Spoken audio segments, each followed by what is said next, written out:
Howdy. How are you? Have the permit? Yep. Okay. Sorry, it's folded up. Oh, that's okay. Is that a copy of the First Amendment? Yeah, it's my Bedford version.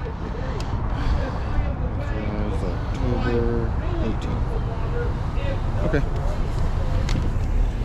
Thank you, sir. You betcha. You know that they help make babies here, right?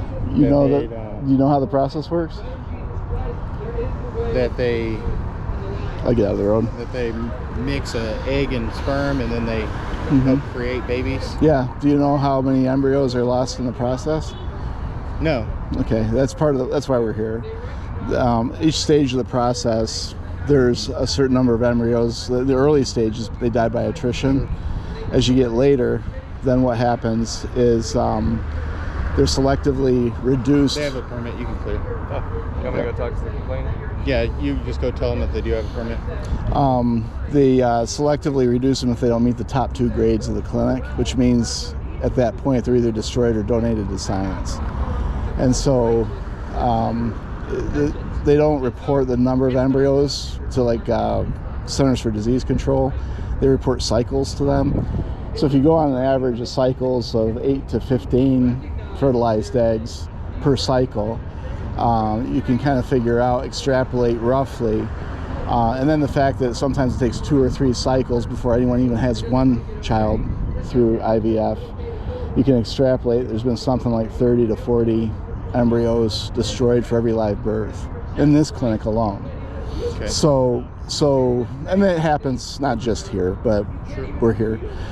So that's the issue. If you believe that life begins at fertilization, which is the standard pro-life position, and is actually the position of the embryology textbooks that they study to become embryologists, you're dealing with sacrifice of human life, in a lot of it, to get to the genetically perfect children that are wanted. Okay. So that's the reasoning.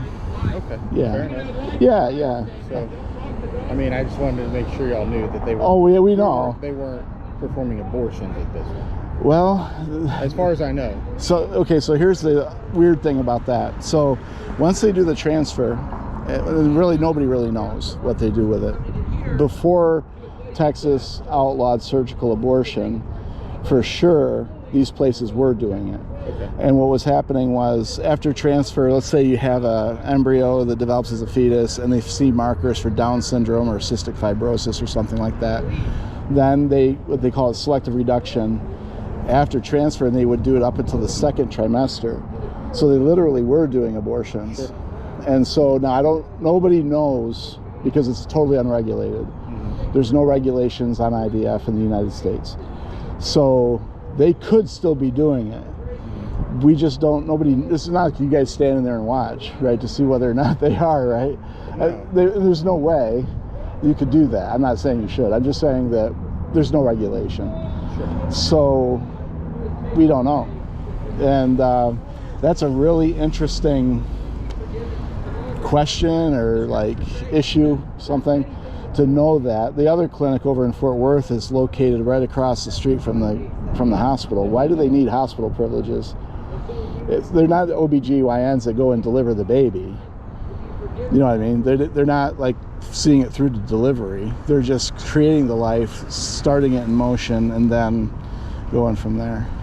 Yeah, I think it has to do with a lot of times people who do in vitro, they have problems getting pregnant to start with. Right. So they might have complications during the pregnancy. That's true. Miscarriage, maybe. Having hospital privileges for miscarriage to potentially prevent a miscarriage, is probably why they have it. Yeah, that could be. Actually, I know that's why they have it, because that's what happened to one of our coworkers. Oh, really? Okay, yeah. So yeah.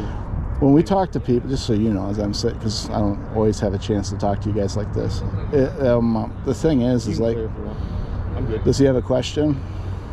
The guy that come out. He's recording. He's just yeah, sure. I know. I'm not debating. I was just curious if he had a question or something. But yeah, just so you know, because we're having the conversation, like the way we're talking right now, that's how we talk to everybody out here. Right. It's not like, so if somebody's been through IVF and they've had that loss, we're very compassionate with people. I've prayed with people out here. Was it here? a couple of weeks ago, we were over in Fort Worth at Fort Worth Fertility.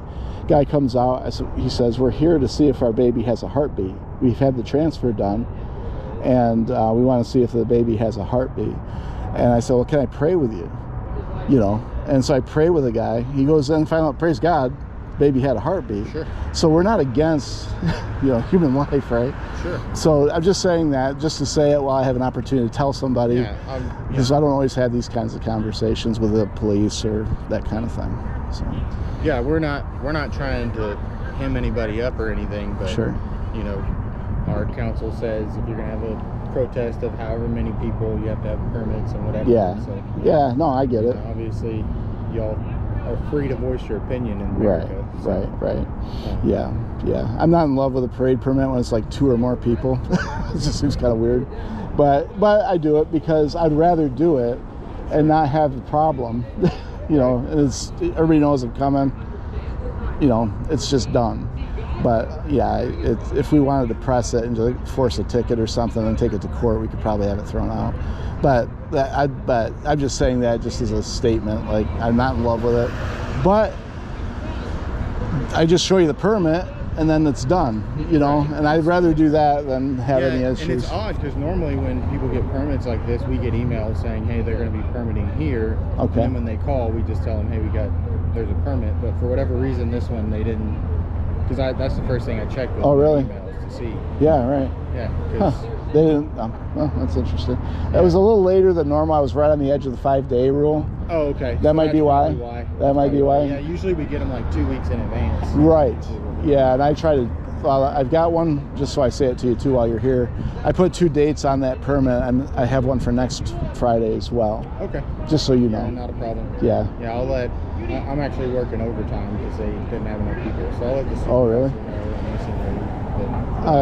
Wilkinson? Yes, sir. Nice to meet you. All right, nice to meet you. Appreciate you, man.